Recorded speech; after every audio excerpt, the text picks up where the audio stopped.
नमस्कार। BA fourth semester और हमारा टॉपिक है भारतीय रिजर्व बैंक। इसके पहले हम लोगों ने लेक्चर में भारतीय रिजर्व बैंक के इतिहास को पढ़ा था। इस लेक्चर में हम सब भारतीय रिजर्व बैंक के जो कार्य हैं उसका अध्ययन करेंगे। तो भारतीय रिजर्व बैंक हम जानते हैं कि 1935 में उसकी स्थापना हुई, 1949 में उसका राष्ट्रीयकरण किया गया।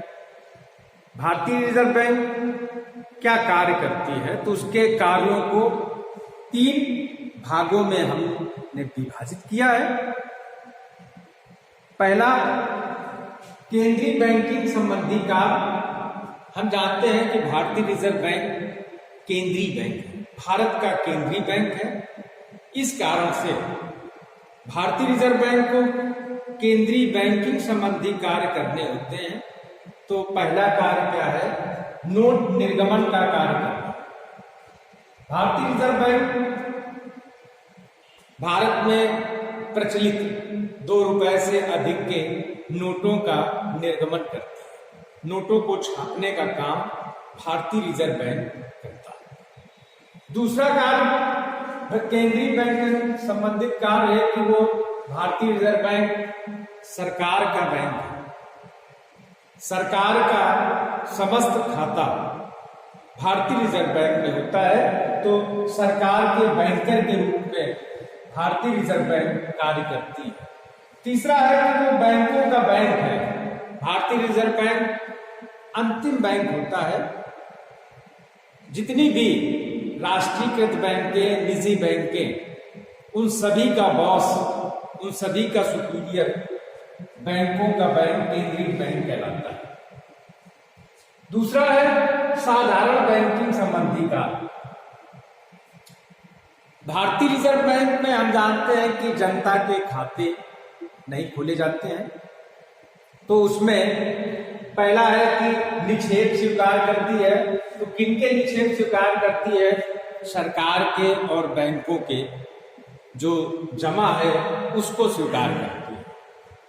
दूसरा है ऋण देती है। तो भारतीय रिजर्व बैंक सरकार को और बैंकों को, राष्ट्रीयकृत निजी बैंकों को ऋण प्रदान करती है। तीसरा है कि जितने भी बिल होते हैं, प्रतिभूतियां, जितने भी बिल हैं, उन बिलों का क्रय विक्रय भी भारतीय रिजर्व बैंक करता है। विदेशी प्रतिभूतियों का क्रय विक्रय भारतीय रिजर्व बैंक ही करती है। तो भारतीय रिजर्व बैंक के साधारण बैंकिंग संबंधी ये प्रमुख कार्य। तीसरे भाग में विकासात्मक कार्य है। तो भारतीय रिजर्व बैंक बैंकिंग सुविधाओं का विस्तार करती है। हम जानते हैं कि बैंकों का राष्ट्रीयकरण इसीलिए किया गया क्योंकि बैंकें ग्रामीण क्षेत्र में अपनी शाखाओं को नहीं खोल रही थी। तो इस प्रकार से भारत का जो गांव का देश कहलाता है, भारत गांव का देश है, बैंकों का प्रसार वहां नहीं हो रहा था। इस कारण से केंद्र सरकार ने बैंकों का राष्ट्रीयकरण किया।